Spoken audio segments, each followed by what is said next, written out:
Assalamualaikum warahmatullahi wabarakatuh. Alhamdulillah, Alhamdulillah, we're blessed with good health, Alhamdulillah, faith, and also the time, the opportunity, and desire to study.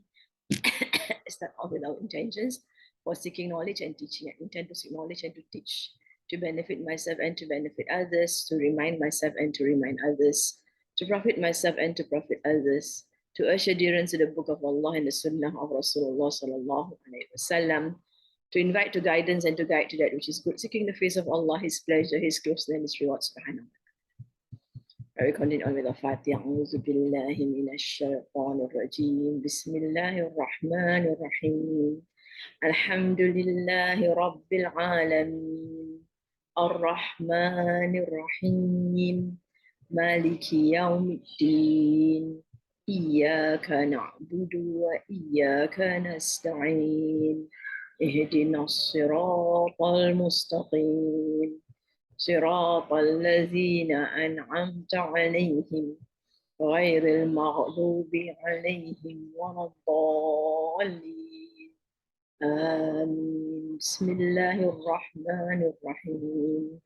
اللهم نور بالقرآن بصري واشرح به صدري وأطلق به لساني واستعمل به بدني وقوي به جناني وأسرع به فهمي بحولك وقوتك فإنه لا حول ولا قوة إلا بك يا أرحم الراحمين. والصلاة على سيدنا محمد وعلى آله وصحبه أجمعين بفضل سبحانك ربك رب العزة عما يصفون وسلام على المرسلين والحمد لله رب العالمين. الحمد لله. بسم الله الرحمن الرحيم. رب اشرح لي صدري ويسر لي أمري واحلل عقدة من لساني يفقهوا قولي. الحمد لله. Alhamdulillah, we are still with Surah Jaatiah. We've got another quite a little bit more. Right, Bismillahirrahmanirrahim. We did verses 5 to 10. The variation of the night and the day, what Allah sends down of sustenance from the sky, which gives life to the dead, and the changing of the winds. There are signs for those who understand. So here we move on to understanding. We did go through the three first belief and then certainty, and then we go on to understanding. So these are movements, right? Changes of the in the environment, life and death, and winds and nights and day. And so this needs a bit more thinking, understanding.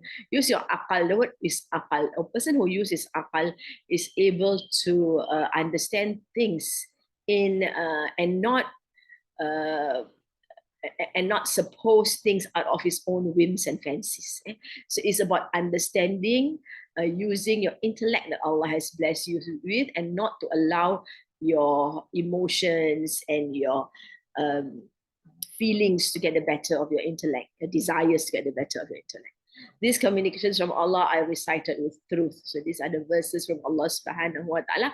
And of course, the word ayah is translated here as communication, because that's how Allah communicates with his slaves, right?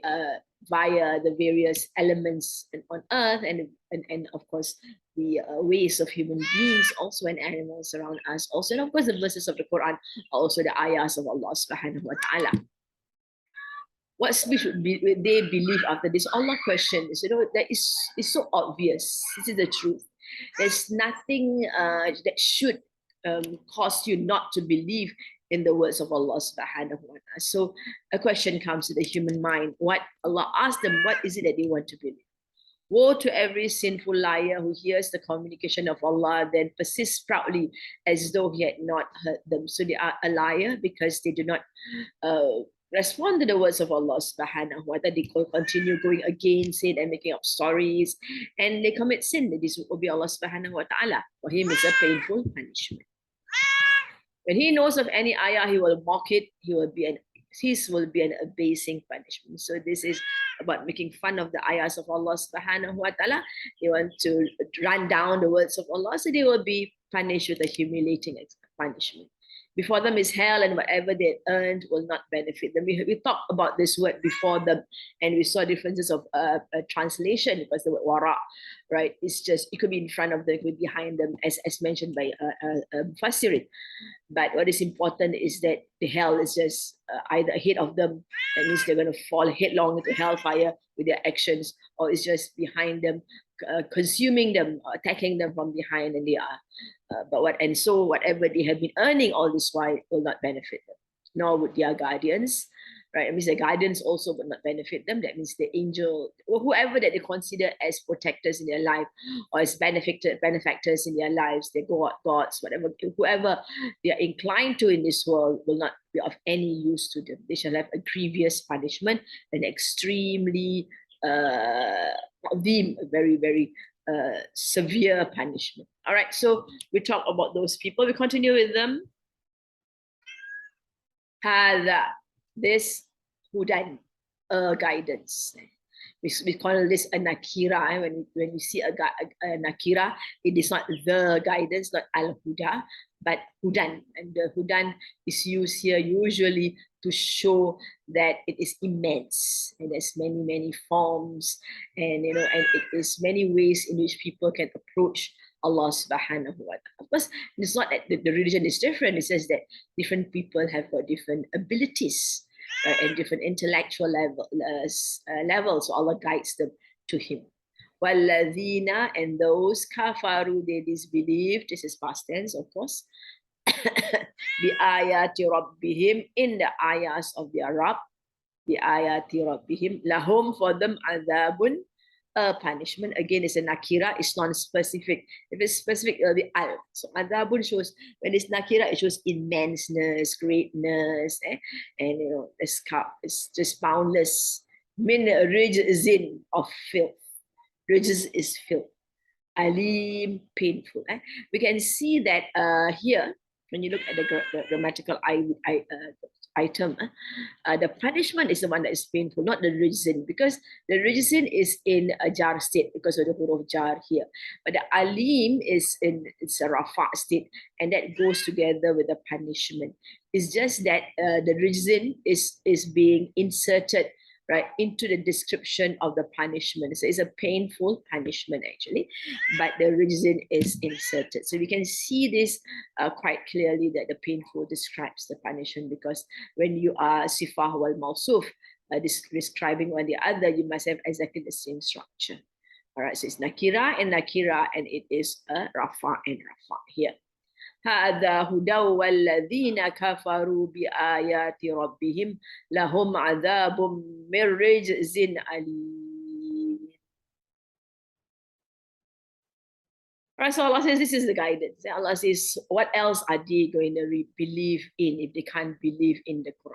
They mock at the Quran. They make fun of the Quran. They find faults with the Quran. They avoid the Quran. They are liars and sinful liars. And they hear, but they don't want. As if they don't hear, they go on doing evil things. Right? So Allah says, this is guidance, guidance. Guidance, as you say, not a guidance, but this is an immense guidance from Allah subhanahu wa ta'ala. It is in fact that this Quran is true and pure guidance that admits no error whatsoever. وَالَّذِينَ كَفَرُوا بِآيَاتِ رَبِّهِمْ, and those who denied the ayahs of Allah subhanahu wa ta'ala. And here Allah didn't use the word Allah, but Allah used the word Rabbihim, Ya Rabb. They have a Rabb who cares for them, who have given them lots and lots and lots, and who is there to guide them to the path of guidance. But they deny. وَالَّذِينَ كَفَرُوا بِآيَاتِ رَبِّهِمْ, those, right, they denied, those people who denied in the ayahs of their Rabb. It is not our Rabb, it is not the Rabb, but their Rabb, their own Rabb gave it to them. لَهُمْ عَذَابٌ مِّن رِجْزٍ عَلِيمٍ, for them a terrible punishment from filth. Right? مِّن رِجْزٍ عَلِيمٍ. Therefore, anyone who denies his truth deserves such grievous suffering. nature of the pain is described here as abominable, and it's a terrible, terrible pain, which serves to emphasize its description in the previous verses. The different types of punishment. You got humiliating punishment, you've got an extreme punishment, right? And you've got a painful punishment. This is also a painful punishment, but being added on with filth, from filth, right? Things which are really horrible, right? They're going to get horrible things out of their punishment. وَالَّذِينَ كَفَرُوا بِآيَاتِ رَبِّهِمْ لَهُمْ is brought forward for them, especially عَذَابٌ مِّن رِجْزٍ أَلِيمٍ. I've mentioned that the description of the adab is alim, and it is of the filth. Yeah? And we know, if you talk about filth, we can talk about the kind of horrible things that they get in the next world, blood and pus and all kinds of horrible, dirty things. Right? Those who deny his verses or make fun of them should remember that they will face a painful punishment. The word min rizin explains the nature of this torment. The word riz refers to a torment which creates shivers. It's just so horrible and filthy. It's terrible. The implication is that it would not be any ordinary torment. It would be a painful one which will cause the hearts to shiver and tremble. The word riz denotes anxiety and may connote filth. So there's a few meanings of riz here, right? It's got a sense of fear and worry, and the signs of all kinds of emotions are being brought out from the hearts. The verse suggests that these believers are being chastised by polluted and disgusting water. So that is another possibility of looking at it, the word filth. So many, the translators, the Fasirin, are giving different opinions of the word rijs here. All right, let's recite that about these believers. وَيْلٌ لِكُلِّ أَفَّاكٍ أَثِيمٍ يسمع آيات الله تتلى عليه ثم يصر مستكبرا كأن لم يسمعها فبشره بعذاب أليم وإذا علم من آياتنا شيئا اتخذها هزوا أولئك لهم عذاب مهين من ورائهم جهنم ولا يغني عنهم ما كسبوا شيئا ولا ما اتخذوا من دون الله أولياء ولهم عذاب عظيم هذا هدى والذين كفروا بآيات ربهم لهم عذاب من رجز أليم. Continue on to the next section. Allahul ladhi sakhara lakumul bahra. Allah, He is the one, alladhi, the one. Sakhara, He subjected. Sakhara means He caused to submit or to be submissive. He subjected. Lakum, for you. So sakhara, we know is fi'al madi, and it is the fa'ala structure. There is causative. And also there is continuity also in that structure. Sakhara lakum, for you, al-bahra, the sea. Bahar is the sea. Litajriya, tajriya from the word jariya. Jariya is float. The li is so that. The fulku we see is in this rafa state. So the fulku is considered as a female entity. That is why you have the ta, li tajriya. So it floats, the ship. So the ship floats. The tajriya fulku fihi, in it bi amrihi, by his command. By amr is command, he is his. Allahu alladhi sakhara lakumul bahra litajriya al-fulku fihi bi amrihi walitabtaghu min fadlihi wa la'allakum tashkurun. Walitabtaghu, all right, and so that the you all, the ta here and the wa alif, you all seek. Baghiya is to seek, so that you seek min fadlihi, of his bounty. Min is of, fadl is bounty, he is his. Wa la'allakum, and perhaps you, tashkurun, you give thanks. Right here is fi'al mudari, rafa state, from the word shakara here, Mudari also, but in its nasab state because of the li is huruf nasab. وَلِتَبْتَغُوا مِنْ فَضْلِهِ وَلَعَلَّكُمْ تَشْكُرُونَ. Allah is He who made subservient to you the sea, that the ships may run therein by His command, and that you may seek of His grace, that you may give thanks. Right. So Allah now brings us more ayahs for us to ponder over and to give thanks to Allah subhanahu wa ta'ala. Allahu alladhi sakhara lakumul bahra litajriya fulku fihi bi amrihi. So Allah is the one, He causes, He subjects for you, lakum, brought forward, right, to emphasize this, especially for you, that the sea is allowed, is submissive to you, that the sea, right, does not rage, does not destroy you. Al-Bahra, the sea.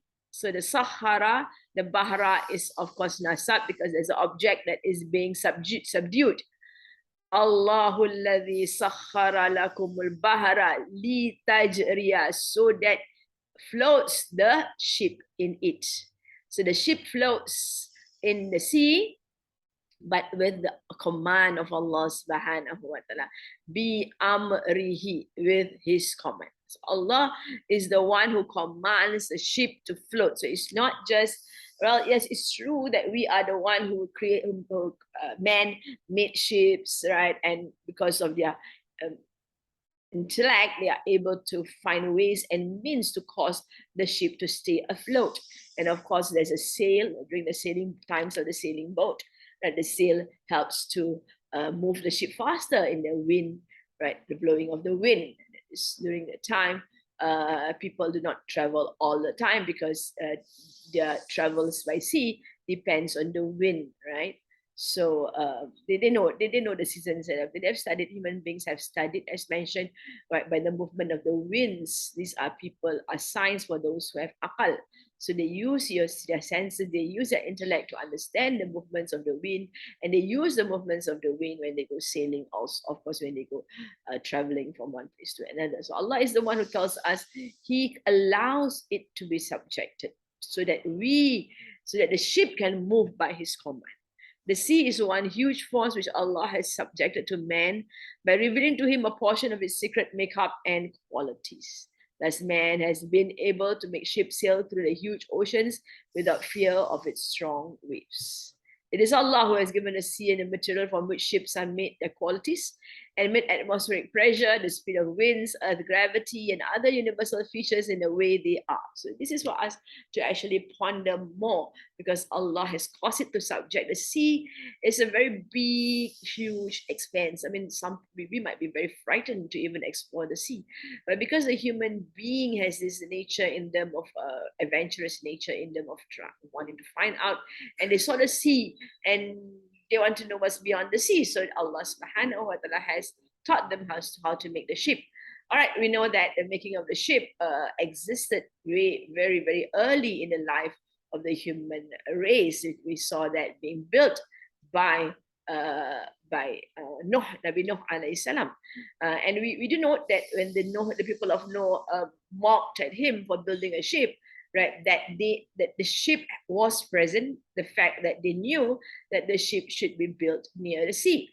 So for Nabi Nuh alayhi salam to build it on land, right, it forms a point of mockery on Nabi Nuh alayhi salam. What is this, building a ship in the middle of nowhere? Where do you think you want to sail them? Kind of, but what is important is that ships has been around for a long time, right? So human beings have used ships to travel along the coast or wherever they want to go.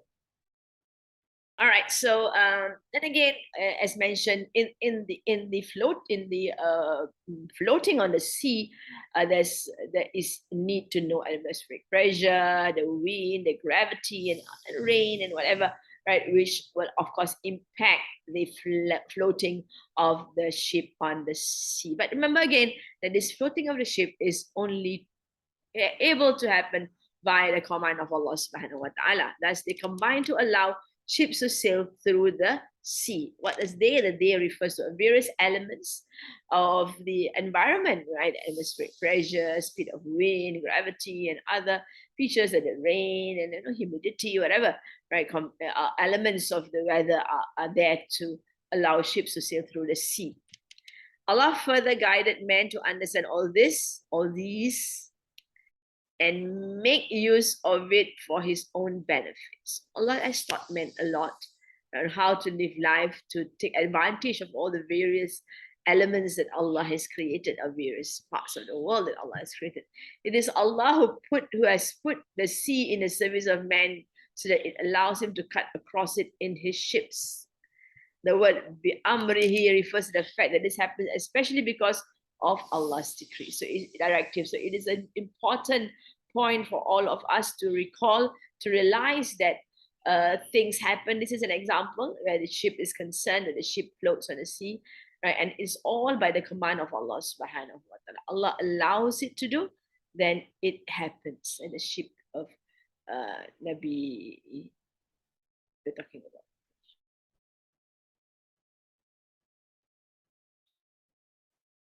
This is talking about benefits of Allah's gifts on human being. Had Allah not directed so, a ship would have sunk in the sea the way smaller objects sunk in it. On the other hand, a ship weighing thousands of tons sailed on it. So this is something which we are which is known to us through observation, through learning, through experimentation, right? We've got the Archimedes principle, which we learn. Some of us might have learned the principle of flotation.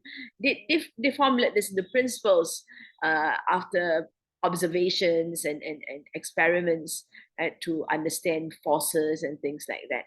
And why is it that a small piece of iron would actually sink, but a ship made of iron does not sink, and it's thousands of tons?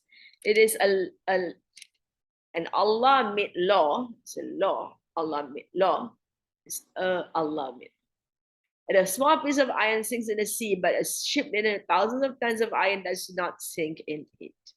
We are all aware this is due to density, right? Things float because they are less dense than the water, right? And when although the boat is made of, the ship is made up of iron, but the shape of the ship encloses lots of air also, which would cause the overall density of the ship, right? It's the density of the ship. It's not just the metal it's made out of. It is of course density because of mass over volume, right? The volume is very big. That is why density becomes very small. So that so it's a direct communication here with you all, you can find or can seek of his bounty. So this is the bounties of Allah subhanahu wa ta'ala. Allah is allowing people, has taught people how to use the sea. Allah has subjected the sea to the people, so that only reason he gave is that so that you can find, you can seek his bounty. Just travel and do your businesses and do and gain lots. Allah has made this elaborate arrangement so that man can travel from one place to another and through trade strive to earn the blessings of Allah subhanahu wa ta'ala. We are aware that it is not only true, it is not just about money, right? There is a lot more to it. We are aware that the merchants of Yemen, they travel, they are seafarers, because Yemen is still towards the south of Yemen. There's the sea, big sea there. So they actually travel and do businesses with India, right, and Pakistan, and this is all the towns around that, near the area, Iran, it's all those areas, right? So Allah has made this arrangement so man can travel from one place to another, and earning the blessings of Allah is because it is of the instruction of Allah subhanahu wa ta'ala, sunnah of Rasulullah to work and earn money for the family, right? From the ocean, we get means of sustenance of various kinds and other manifold benefits. So with the traveling of the sea and the traveling of the boats of the fadl of Allah subhanahu wa ta'ala, to seek of the fadl of Allah subhanahu wa ta'ala, we've got businesses. We can go from one place to another, selling our wares and buying things and coming back to our place to sell. And then we've got fish in the ocean, all kinds of various kinds of animals that we are allowed to eat, right? And in the oceans, of course, beside fish, there's of course jewelry in the form of pearls, right? And most probably there are other things also that we can find from the sea, right? Plants in the sea which might be of some medicinal values. All this basically are great benefits for all of us. The ships of all sizes sails on its ways for commerce, and you find people living on far off lands, right? So people, I mean, those merchants from Yemen went down, went to India to sell their wares. They also bring their religion along, and they become friends. So people of different continents actually learn to be together with them. They promote human interaction and help us to seek the bounties of Allah, not only in commercial, but in intellectual and spiritual sense.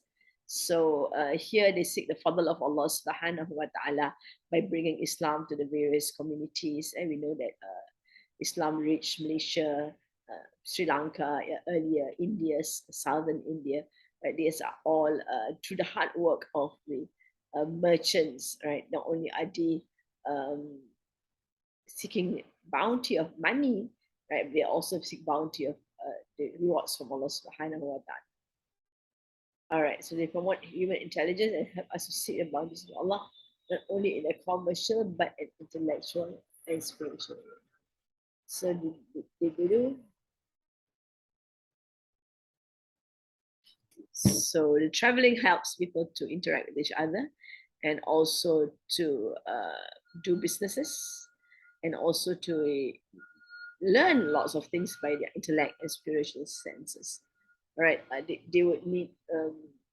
It is a moment, as mentioned, Allah Subhanahu wa Taala has mentioned that these things are ayah. So when you travel at sea, it will actually make you think of the greatness of Allah Subhanahu wa Taala, especially in a very big, huge sea where you can't see any land at all, and then you see sunset, you see sunrise, you see wind movements.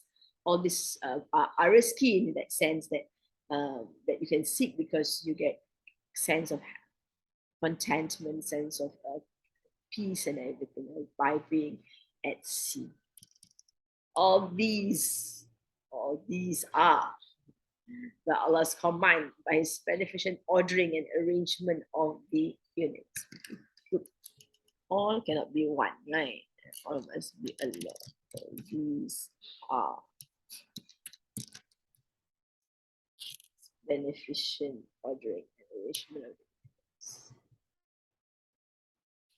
All right, so Allah has made He has commanded people to do things that will help them to move on in life. And perhaps you will give thanks, shukr. This point to the real message which should be received by every person, having even a little life in his conscience and intellect, observes in the various manifestations of Allah's providence. The Almighty has shown this majesty to man so that he can show gratitude to Him.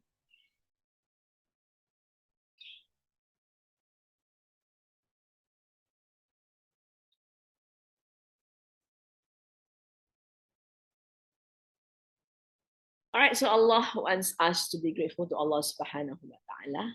And perhaps you, right, with all the bounties that Allah has blessed man with, the rizki that Allah has blessed man with, the ability to control the movements of the boat and the ship and everything.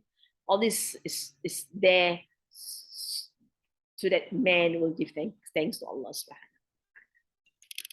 It should be kept in consideration that it is this feeling of gratitude which is the foundation of worshipping Allah.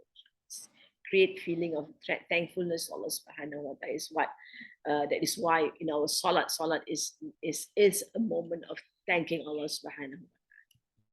The most important aspect of thanking are acknowledging the mercy and favor, not attributing those favors to anyone else, and obeying and paying obeisance only to Him. But thank Allah subhanahu wa ta'ala that when no one would ever commit shirk or justify. So when they see all the various benefits, they give thanks to Allah subhanahu wa ta'ala. And nobody would say Allah has partners. Again, they will not give partners to Allah subhanahu wa ta'ala. وَسَخَّرَ لَكُم مَّا فِي السَّمَاوَاتِ وَمَا فِي الْأَرْضِ جَمِيعًا مِّنْهُ وَسَخَّرَ, and he subjected lakum, for you, ma, what, fis samawat, in the skies,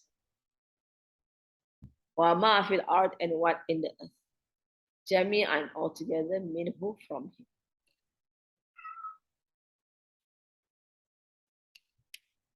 Inna fi, in surely in that, dhalika, la ayatin, surely signs, liqawmi yatafakkarun.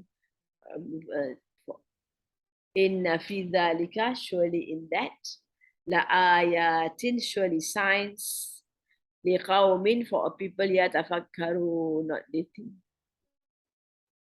or people they ponder. Liqawmi yatafakkarun, what fikir, fikir is to think, to reflect. Yatafakkarun, they cause themselves to think and reflect. And this is fi'l mudari, fi'l madi, al mudari.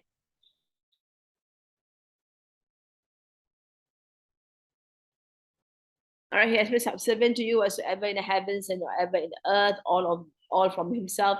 Most surely there are signs in this for the people who reflect.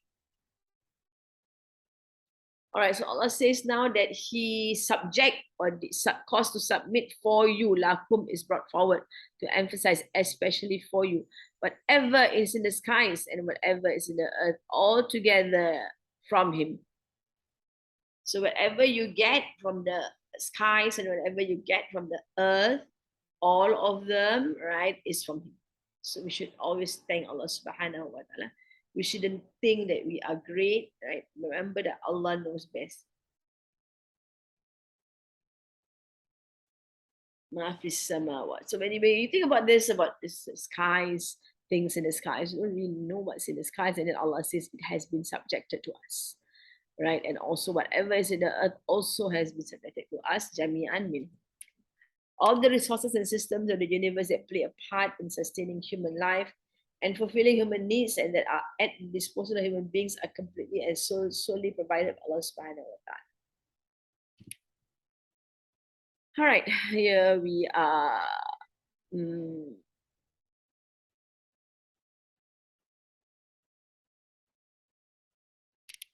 Here we see various resources from Allah subhanahu wa ta'ala, the skies and the earth. All of them is from Allah subhanahu wa ta'ala, and Allah has caused all of them to subdue to us. The stars. The stars, we use the stars, right? We might think that the star is not working under us, but still we can take advantage of the stars. And people use the stars for navigation, for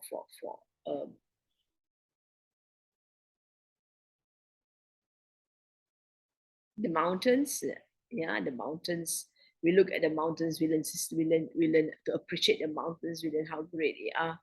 And they bring us closer to Allah subhanahu wa ta'ala. They have the seas in the mountains also. Sorry, the caves in the mountains also. The seas, yeah, we talk about the seas just, and the rivers also plays a very important part in the whole ecosystem, right? In the plants and animals that live in the sea, in the rivers, right? And all that you use for your benefit.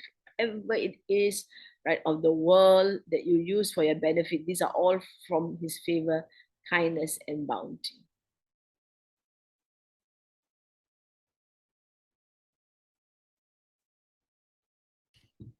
Everything is Allah's own that he has provided for the benefit of people.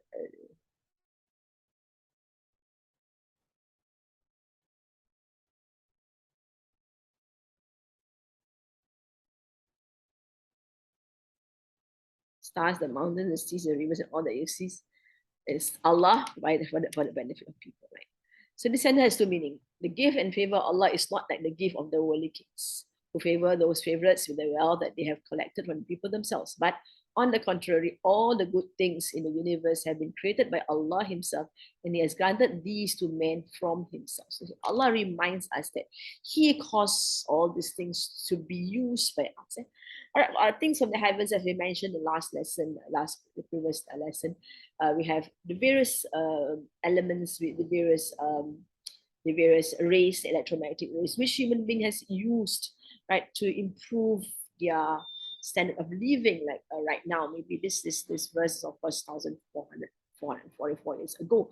But right now, we can see that we are taking advantage, making use of various signals, various radiations, right? That has made our life been very different in the last 20 years. We come to realize that right now, if we leave home without a phone, we find it so difficult to move and to uh, some find it difficult to live life also without the phone. And when we go overseas, we get desperate and we need to find ways and means in which we can use these various signals from Allah subhanahu wa ta'ala. These are the signals, the rays that are come from the sky.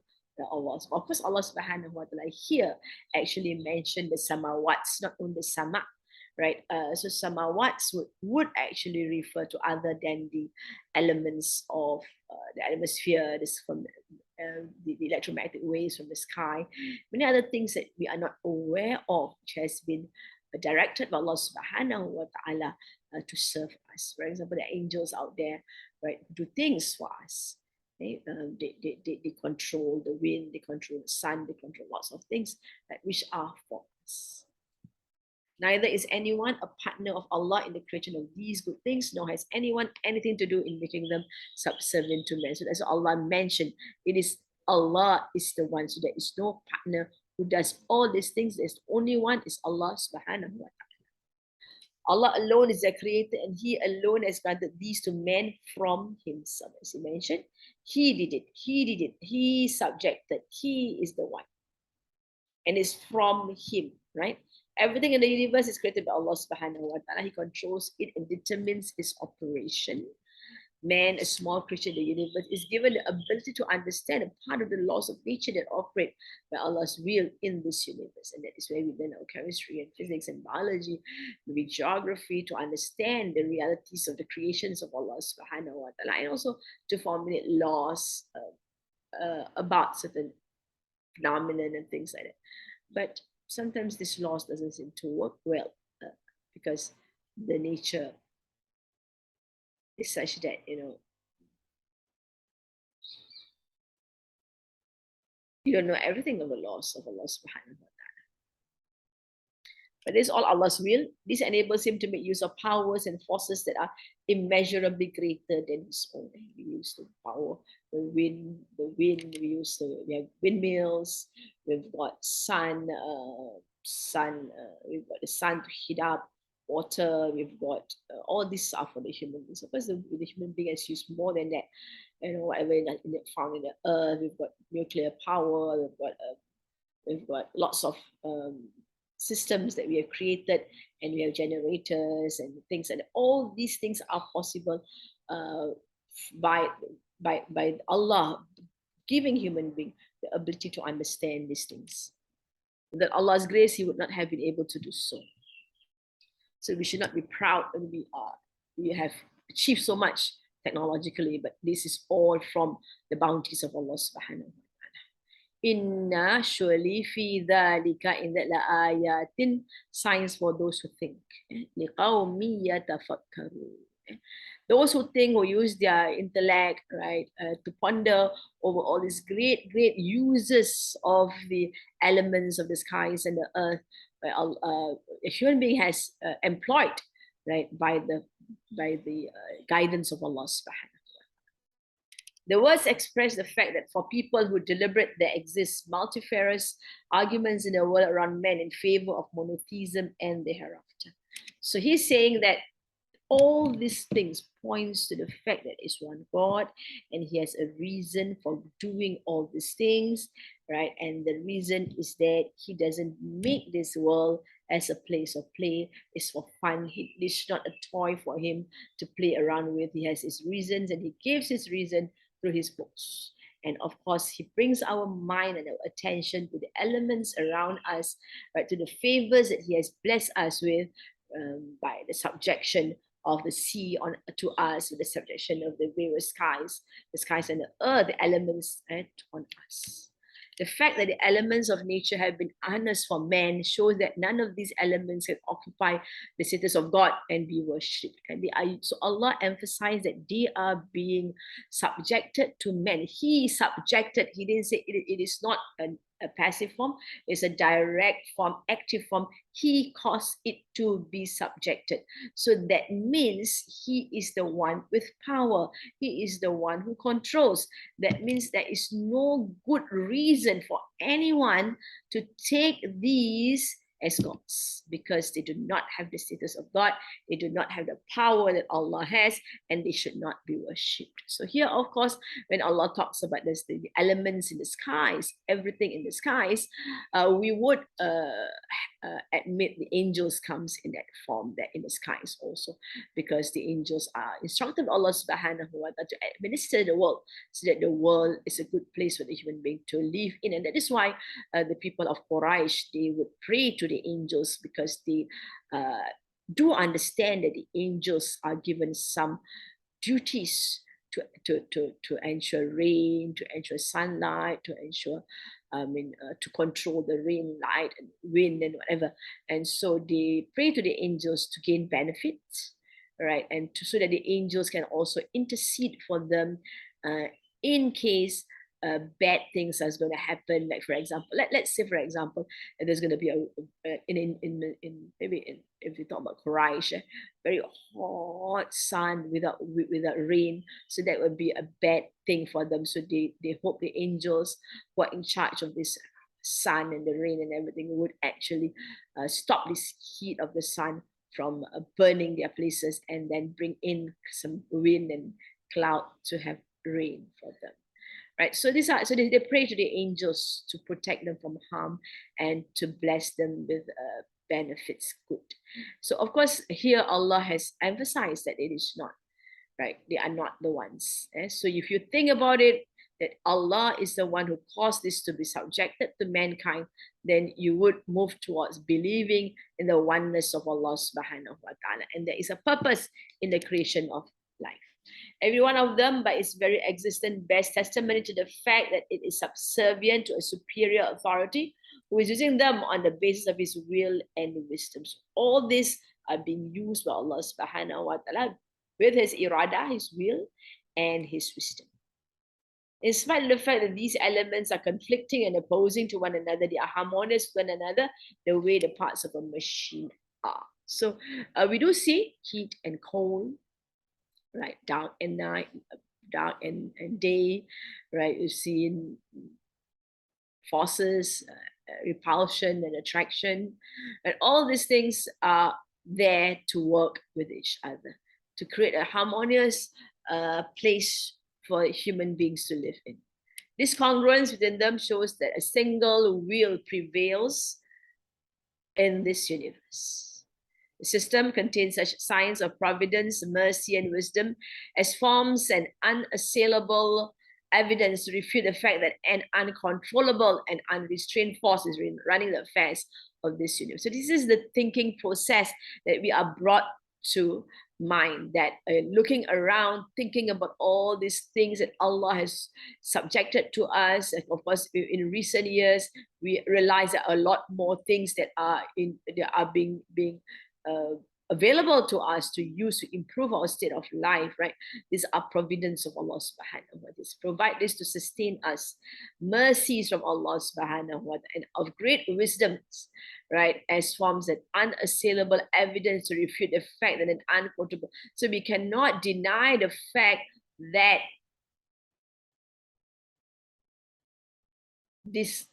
whoever is that Allah is controlling everything, right? Forces from Allah subhanahu wa ta'ala. His knowledge, mercy, and wisdom necessitates that he also bring about a day in which he reward those who fulfill their obligations towards his favors and punishes those who did not duly value these favors and get involved in disbelief and polytheism. So it's ingratitude to Allah subhanahu wa ta'ala that causes people to be punished.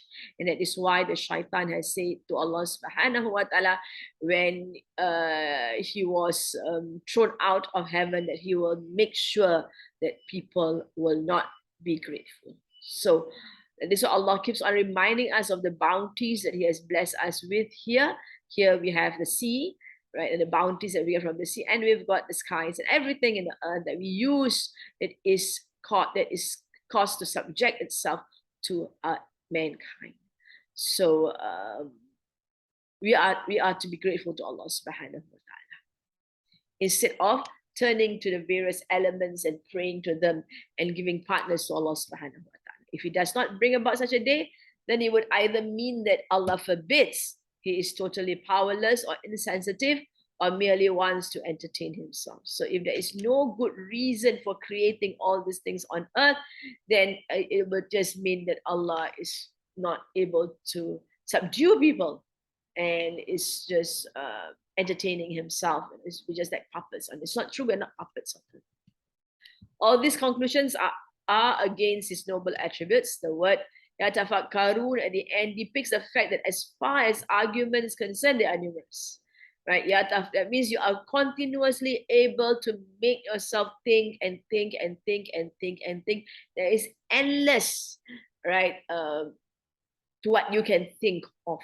We have seen when most of us have gone to school, we saw the various postulates, the various hypotheses, the various theories, right, put forth by the various people who think throughout the ages. And that has comes in books, and tons of books with various knowledge and sciences and physics, chemistry, and everything, right? And it's just endless. And of course, we've got arguments of intellectual arguments, literature on people's emotions and things like that, psychology and whatever. Every nook and corner of the universe is replete with them, and the Quran has also fully explained them. The only thing that is lacking is reflection and deliberation. But when you reflect, you figure, it has to be in line with knowing the powers of Allah subhanahu wa ta'ala. He has created all these things for our use. People do not reflect on the signs of Allah subhanahu wa ta'ala. This deliberation is sometimes something on which Allah does not force them. It is up to man himself to undertake it. So whether they think or not about this greatness of Allah subhanahu wa ta'ala, there's nothing to force them but the human nature, those who are curious enough or those who wants to use their intellect, right, that Allah has blessed them with, to come to the conclusion that this whole universe is created by one God. And there is no partner to God, and there is a reason for the creation of the universe. Say, all lilladhina amanu, to those they believed, yaghfiru. So this is it's not an instruction. Right? We know yaghfiru is like that he forgives. That means say to them that he forgives. They forgive. So it's not he, they forgive. Lilladhina, to those la yarjuna ayyam Allah, not they hope the days of Allah. La yarjuna, raja is to hope, ya and waw nun, they hope, that is mudari. Ya, la yarjuna ayyam Allah, days of Allah, the days of Allah. We can get the day from Allah. There we actually put the day, the days, ayyam, days of Allah. قل للذين آمنوا يغفروا للذين لا يرجون أيام الله ليجزيا. From the word jaza, jaza is a recompense, right? Some people translate as a reward. We don't quite like to put reward when it is something quite could be bad, right? So you put recompense. All right, kauman, people, bima kanu yaksibun, bima with what? Kanu, they were, yaksibun, kasaba is earning, they were earning. Liyajziya qauman bima kanu yaksibun.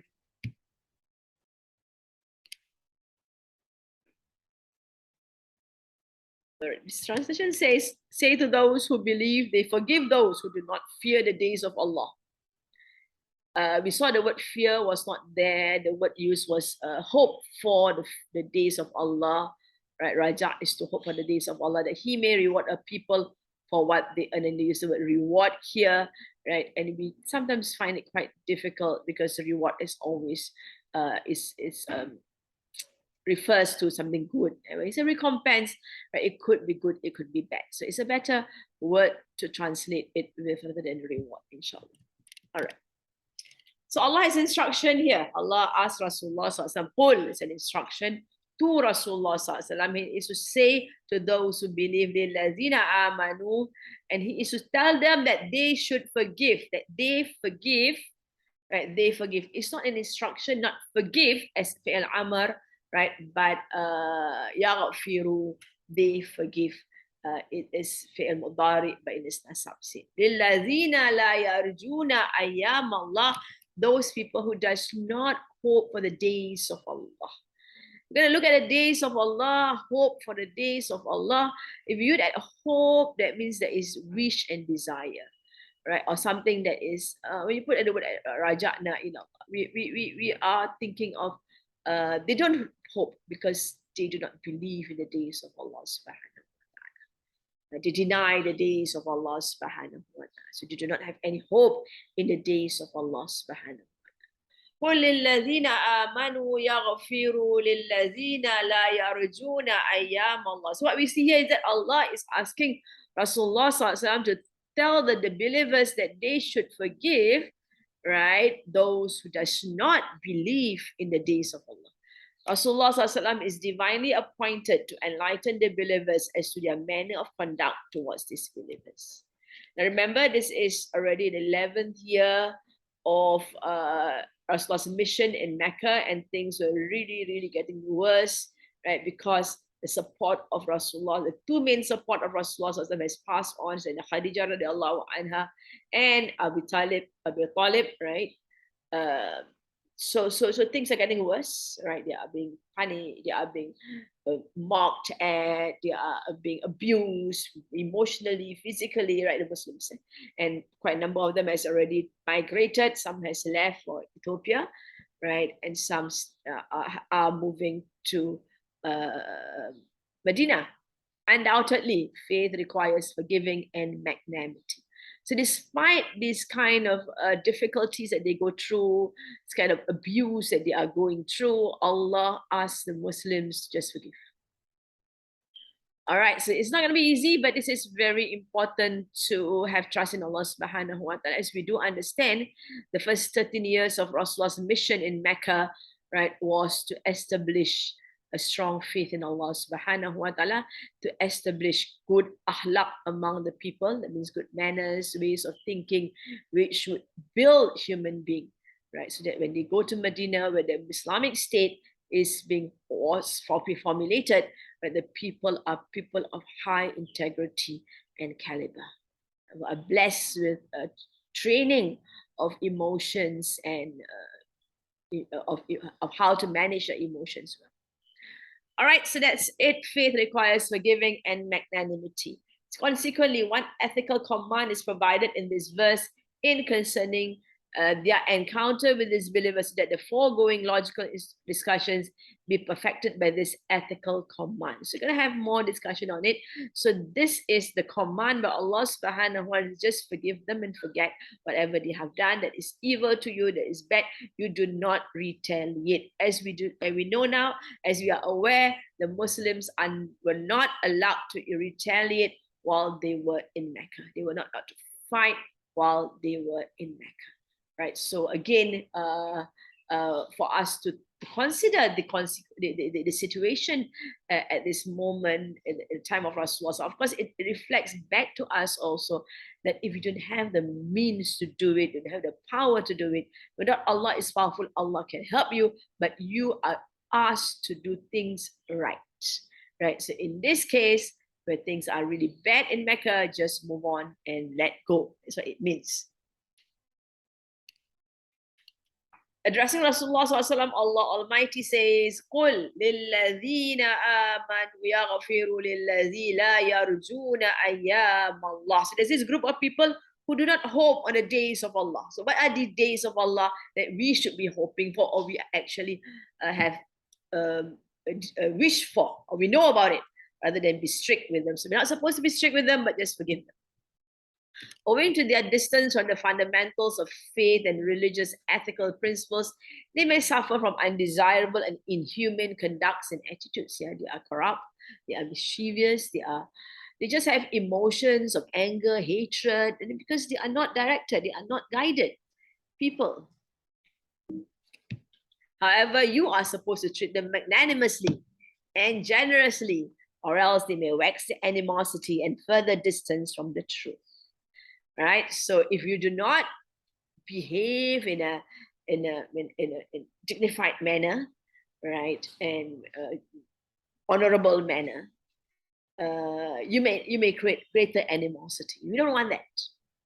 And also, of course, they would move further away from the truth. Such magnanimity and generosity may improve their conduct and may also make them embrace the pure faith.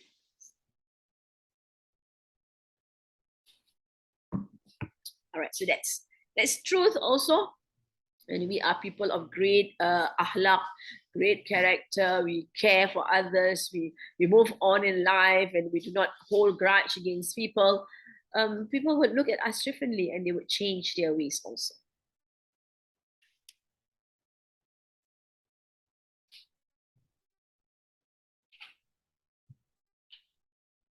All right. Basically, strictness and persistence in retaliation are of no avail in dealing with the ignorant, but showing forbearance and magnanimity may serve as a means of awakening and guidance. So it is noted that it is not a general rule, since in a number of cases there remains no other alternative except retaliation and punishment. Of course, there is a disclaimer here, right, that not all the time you be good to people. Where we are concerned, because we are aware that this is instruction in the time of Makkah. But of course, it also goes on for us also. We've got to be wise in looking at the situation. At times, we need to be firm. That is, of course, in Medina, where the ruling seems to be quite different, right? Where there is firmness against the disbelievers because of their antagonistic ways, and we realize that even being good to them might not change their ways, because they are all out to destroy the work of Rasulullah sallallahu alaihi wasallam. So it is just made here as a disclaimer.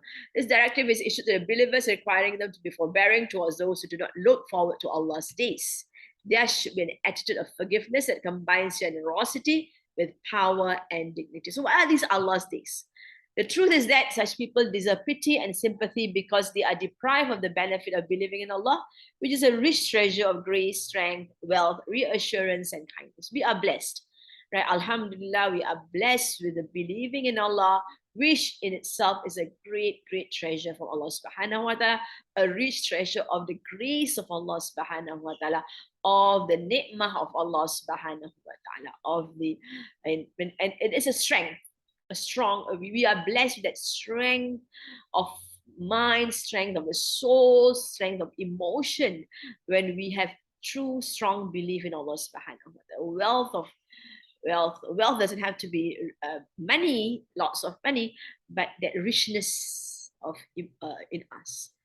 And we are being assured by Allah subhanahu wa ta'ala in kindness also. It provides true protection in moments of stress and weakness. They are also deprived of the. So these people who are not people of God, right, who doesn't have hope in the days of Allah, right? They are the people who are in a state, rather not in a very good emotional, spiritual state, right? They are also deprived of true knowledge that understands the nature of universal laws and what they can bring of power and riches for man's benefits, right? So they are not able to do this. But of course, this is not true for all Muslims, and everyone will say, oh, look at all the Muslims now, they're just in a pathetic state, but a lot of them. But the reality is that most number of our Muslims are not in a good state because they do not want to study. They do not want to learn. They do not want to read the Quran, right? That is why Allah subhanahu wa ta'ala, in the first instant when the Quran was revealed to Rasulullah, this is Iqra bismi rabbikal ladhi khalaq. Read by the name of the one who created. So we are taught to read because we are creations of Allah subhanahu wa ta'ala with intellect. If we don't read, we don't learn, then we are not using what is the most treasured gift from Allah subhanahu wa ta'ala, which is our intellect. Those who enjoy the wealth of grace and benefits that come with faith are the ones who should be forbearing. They should forgive the slips and errors of the ones who are deprived of them. Another point is that all days are days of Allah. Nonetheless, days of Allah refers to the specific days as designation indicates their significance. So it is designed to be significant days. That is why it's called days of Allah. It is not really any day. Okay, people can say, "Oh, every day is a day of Allah." No, there are specific days which, right, are known as days of Allah. The days of Allah have been interpreted in different ways as different days within the body of Islamic tradition. So different people, different scholars have interpreted these days of Allah differently. For instance, according to Ali bin Ibn Ibrahim, the days of Allah include days of Mahdi. So that is the days we are looking towards that. We are aware that it's going to come, that Mahdi will rise, and then the whole world will submit to Allah subhanahu wa ta'ala. Then we have the day of death, right? So these are days of Allah, the day of resurrection. So we have hope in the days of resurrection because we believe the day of resurrection, and we have hope in the day of death. And we all know that all of us are going to die, and we hope that on that day of the death of ours is that we will die in the best of ways. And so we make our du'as, Allahumma ya Allahu biha, ya Allahu biha, ya Allahu bi husnil khatimah. We seek Allah to give us a good ending and actions, good actions towards the end of our lives. Yeah, we might make mistakes along our life, but the end is very important for us.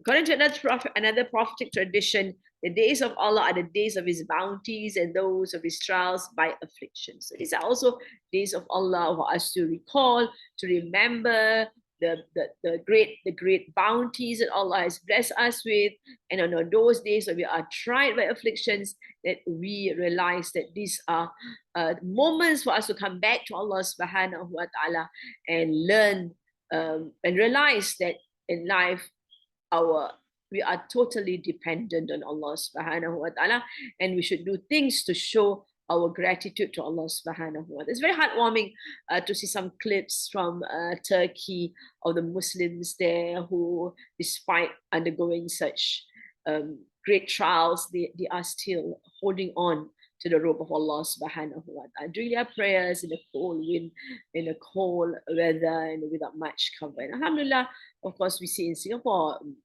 Muslims and non-Muslims are helping out, with lots of donations. This expression indicates the significance of the last day, the day of divine manifest rule over anyone and anything, a day of total administration of justice. So this is another, these are all opinions. As mentioned, there are various opinions on the days of Allah. So days of Allah here could be the last day, the day of divine manifest rule, and we are always talking about it, always mentioning it to ourselves, Maliki Yawmiddin, the king of the day of judgment, day when Allah will judge us according to what we have done, whether we are grateful or ungrateful to Allah subhanahu wa ta'ala. In the Arabic usage on such occasions, Ayyam does not merely mean days, but those memorable days in which important historical events may have taken place. For example, the word Ayyamul Arab is used for the important events of the history of the Arabs and the major battles of the Arab tribes, which the later generations remember for centuries. So that's looking at the word Ayyam in itself. So here, Ayyamullah implies the evil days of a nation when the wrath of Allah may descend on it and ruin it in consequence of its misdeeds. So here is reference to the fact that these are the days in which punishment is meted out, right? And so these people who are arrogant, who are against the words or ayahs of Allah subhanahu wa ta'ala, right, they do not hope for that day because they are not going to be in a good state on those days of punishment. This who we have translated it, those who do not fear the coming of evil days from Allah. That is why, we have translated it. So this particular scholar has translated it in such a manner.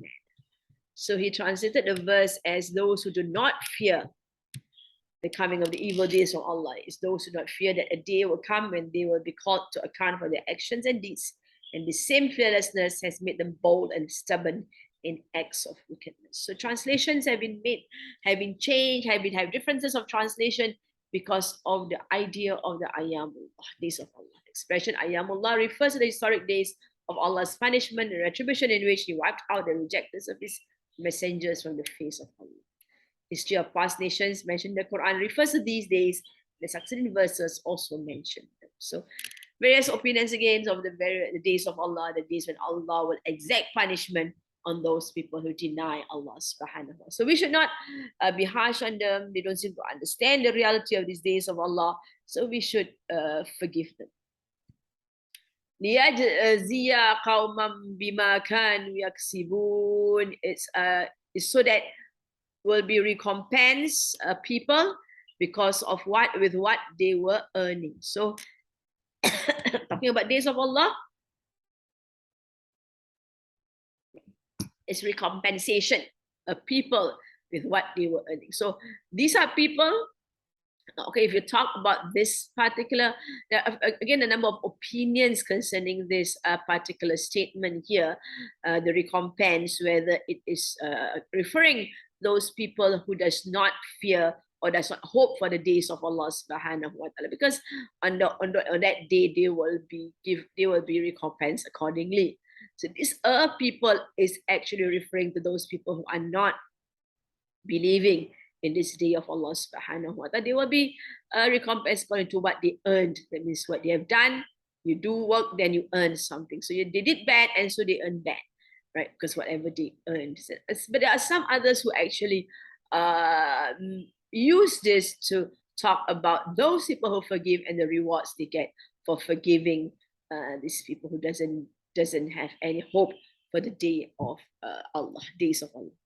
To prevent these individuals from using such magnanimity and forgiving, the verse ends thus, right? That means he's saying that this is the end of the verse because some people might take advantage of the goodness of the good and the forgivingness and the generosity of the believers. And they are reminded that it is the believers are doing good, but if they persist in their evil ways and they earn evil, then they would bear the consequences of their actions. Some exegetes have regarded the clause as a warning against disbelievers and sinners.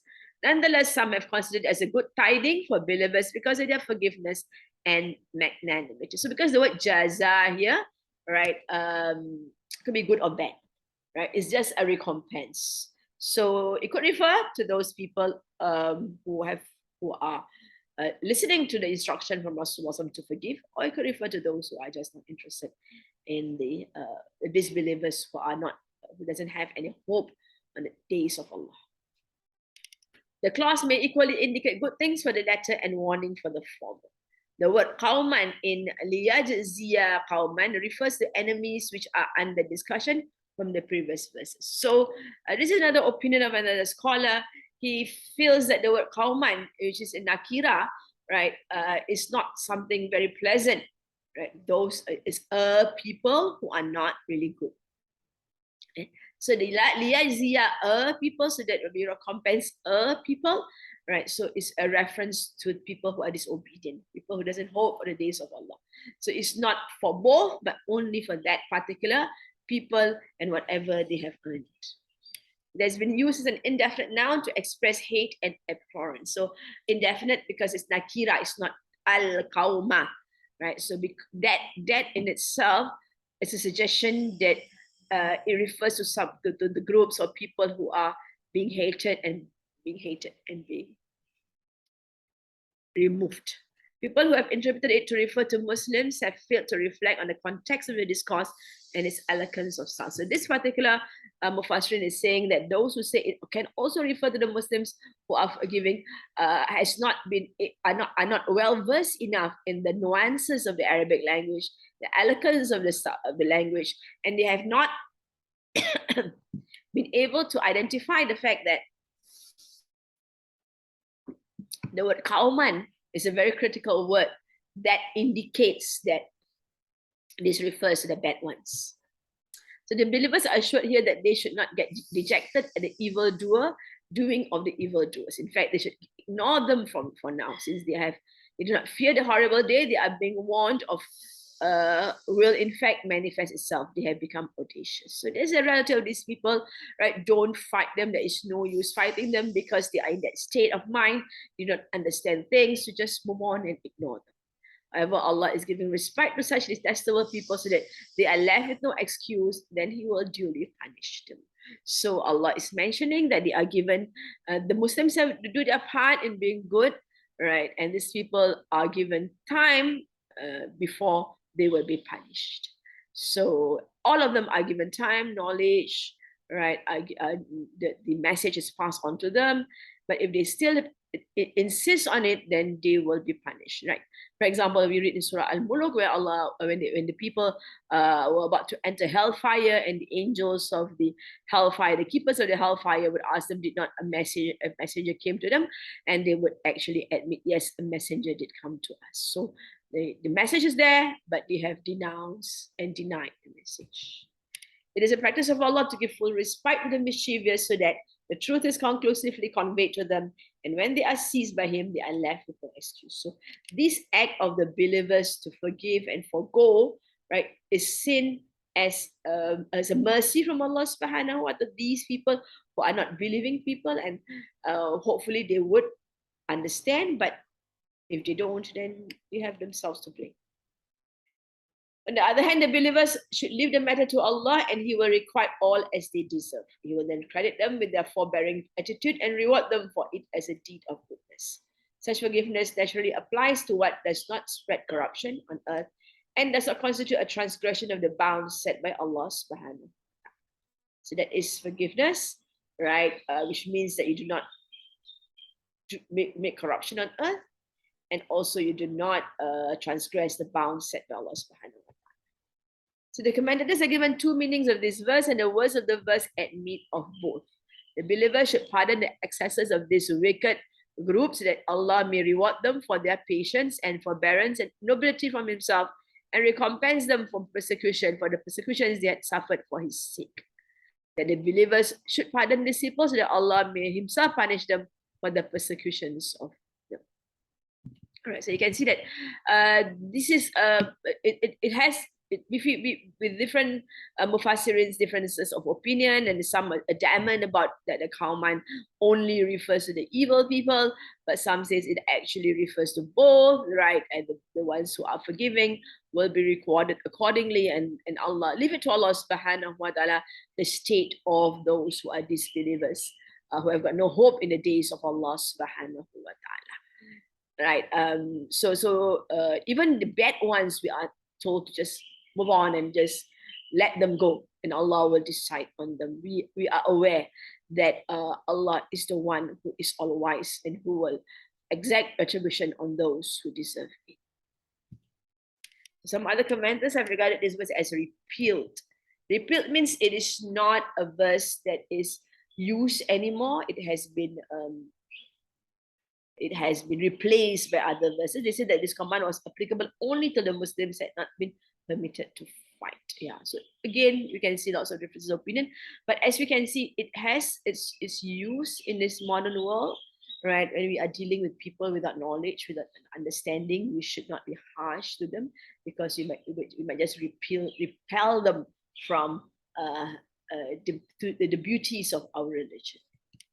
Then when they were permitted to fight, this command became abrogated. So they say it's abrogated, but not all scholars agree with that it is abrogated, right? That it is still applicable in some situations. But a careful study of the words of the verse shows that the claim about abrogation is not correct.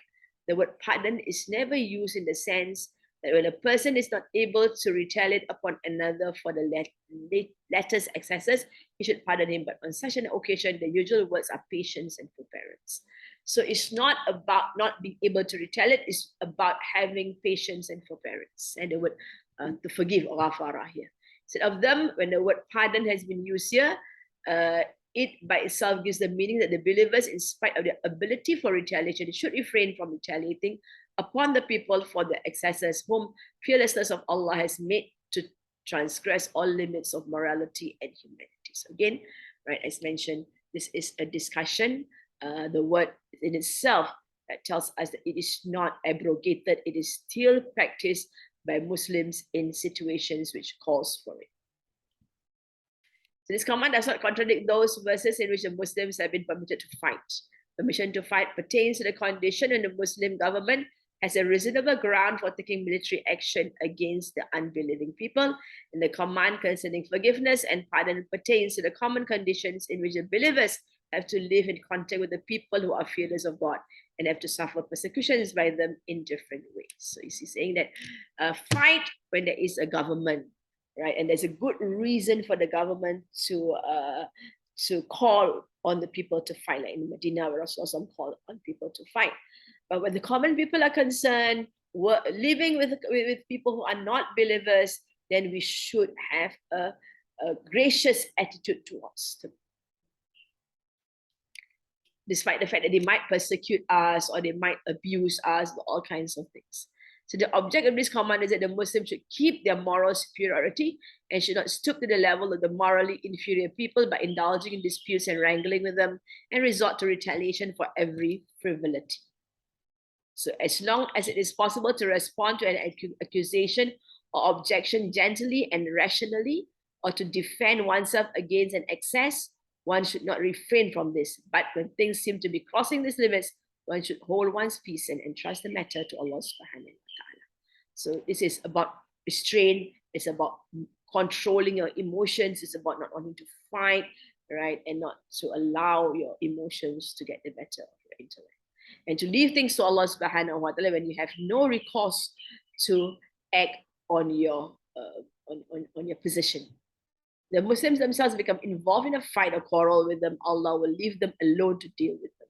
And if they pardon and forbear, Allah will himself deal with the wicked people and reward the oppressed ones for their patience. So we have recently the burning of the book Quran, right? And there was a Muslim who actually announced that he would burn the Torah. He's not that he wanted to burn, he explained that, this is not something good. And he's also showing the double standards of some of the people around in the government.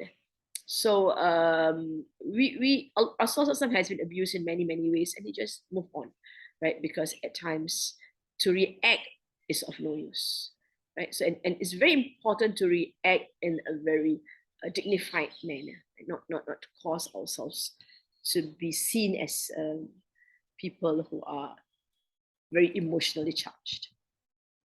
Man amila saliham falinafsihi. Man whoever amila is past tense did, salihan righteousness, and this is a description of the amal. And the word amal is not used, it's not it's always it's always removed, it's always, but it's understood because the word amila is there. So the amalan salihan, but the salihan is the description of the amal. Fali nafsi then is for himself. Li is for nafsi, self. He is him, so himself, for his soul or for himself.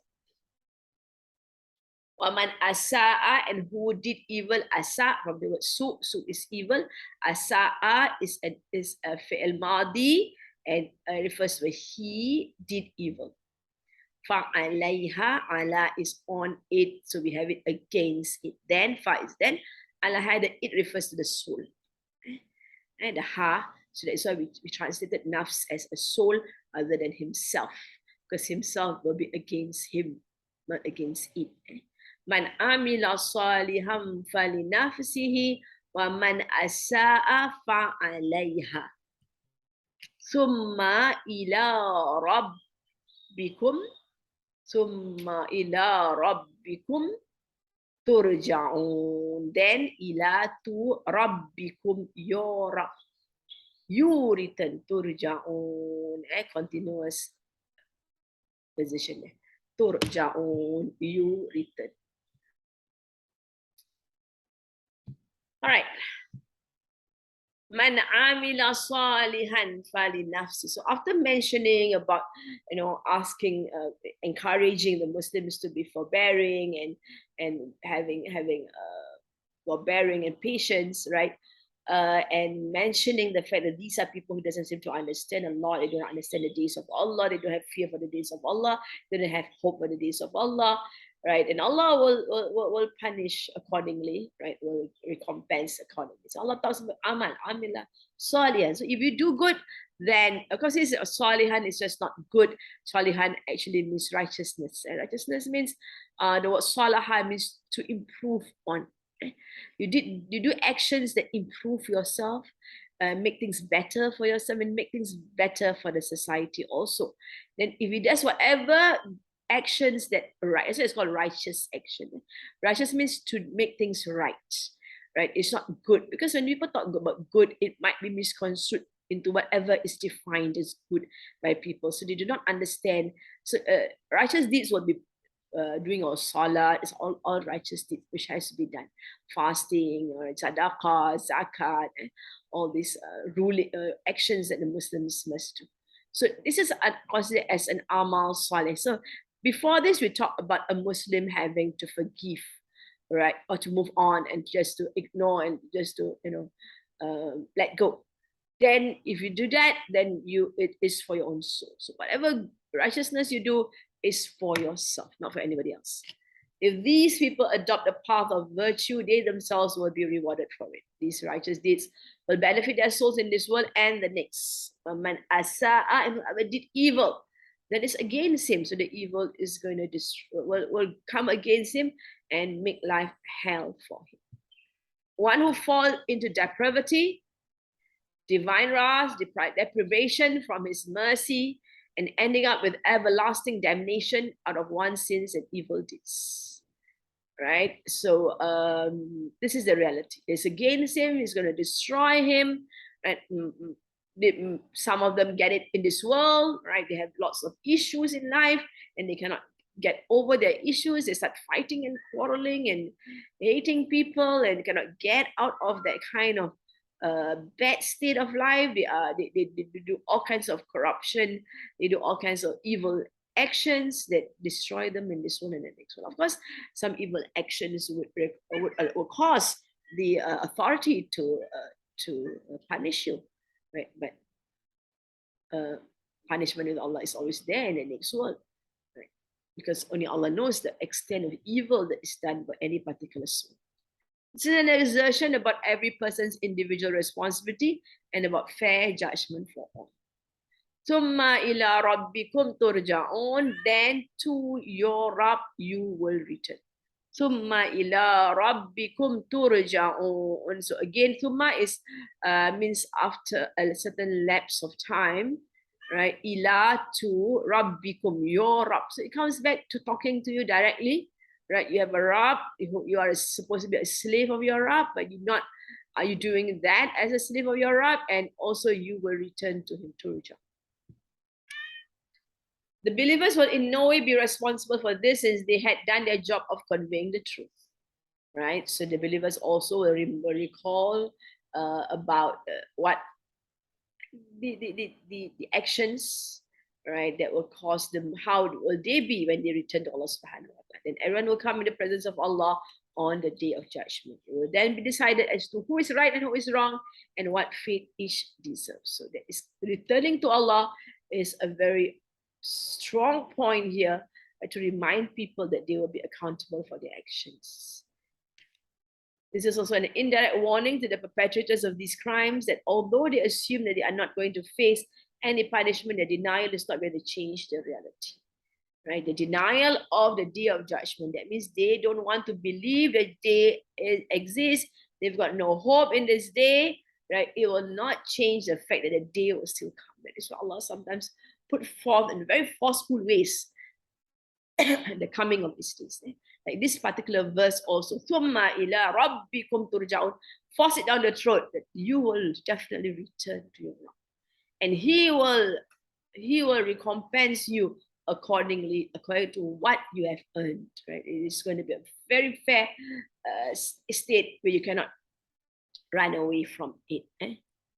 As Allah subhanahu wa ta'ala is mentioned in Surah Yasin, la tudlamu yawmun nafsun shay'aw wa la tujzawna illa ma kuntum ta'malun. So sometimes Allah said there will not be wronged a soul on that day, and they will only be recompensed according to what they do. Sometimes Allah says what they do, sometimes Allah says what they earned. Earned is higher than done. Because after you do something, then you would earn it. You don't just earn without doing anything. The time to face the consequences of their behavior is coming. For surely to your Rabb you will return, and you will be judged by Allah subhanahu wa ta'ala. Even those who die before being destroyed in this world will still have to account for their deeds on the day of judgment. There are some those, right, they do not, they did so much evil, but um, they don't seem to be punished for their evils. Allah knows their state. And of course, we do know that some people once when they are to die, the death was difficult for them. Right? These are things that are in our knowledge. The righteous will get their reward for their good deeds, and perseverance, where the criminals will get their due punishment. So that's that. We recite.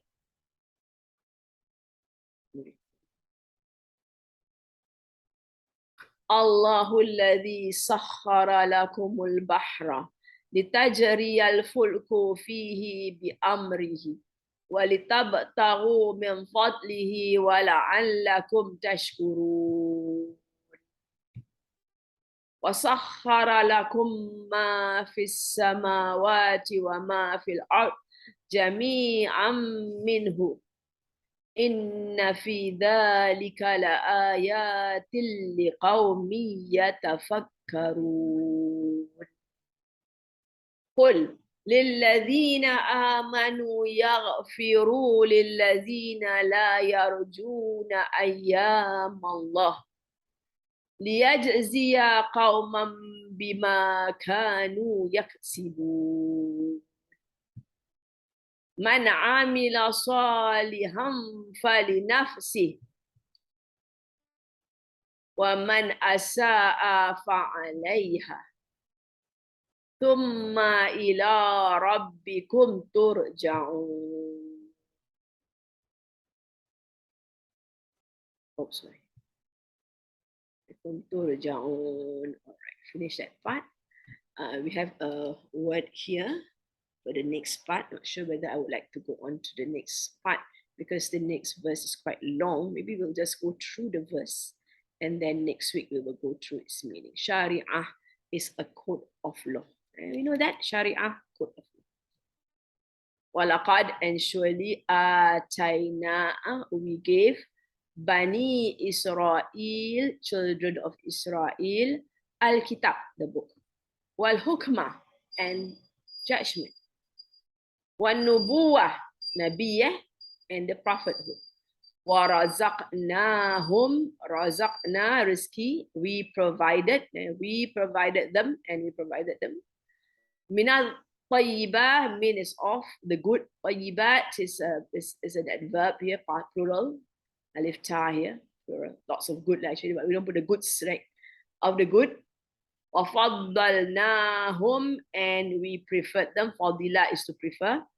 فَضَّلْنَا, and we preferred them عَلَى الْعَالَمِينَ, above the worlds. That's the next sentence. وَلَقَدْ آتَيْنَا بَنِي إِسْرَائِيلَ الْكِتَابَ وَالْحُكْمَ وَالنُّبُوَّةَ وَرَزَقْنَاهُمْ مِنَ الطَّيِّبَاتِ وَفَضَّلْنَاهُمْ عَلَى الْعَالَمِينَ.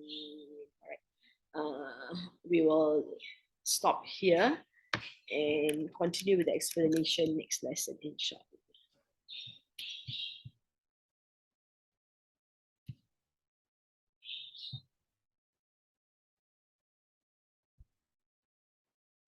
اللهم ارحمنا بالقرآن واجعله لنا إماما ونورا وهدى ورحمة. اللهم ذكرنا منه ما نسينا وعلمنا منه ما جهلنا وارزقنا تلاوته آناء الليل وأطراف النهار واجعله لنا حجتين يا رب العالمين. اللهم أستودعك ما علمتني فردده إلي وقت حاجاتي إليه فلا تنسينيه يا رب العالمين.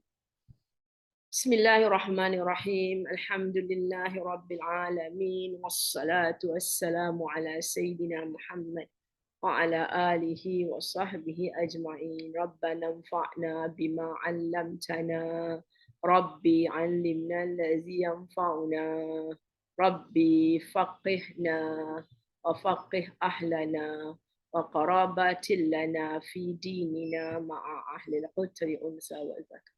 بسم الله الرحمن الرحيم. العصر إن الإنسان لفي خسر إلى الذين آمنوا وعملوا الصالحات وتواصوا بالحق وتواصوا بالصبر. سبحانك اللهم وبحمدك نشهد أن لا إله إلا أنت نستغفرك ونتوب إليك. سبحانك اللهم وبحمدك نشهد أن لا إله إلا أنت نستغفرك ونتوب إليك. سبحانك اللهم وبحمدك نشهد أن لا إله إلا أنت نستغفرك ونتوب إليك. الحمد لله الحمد لله.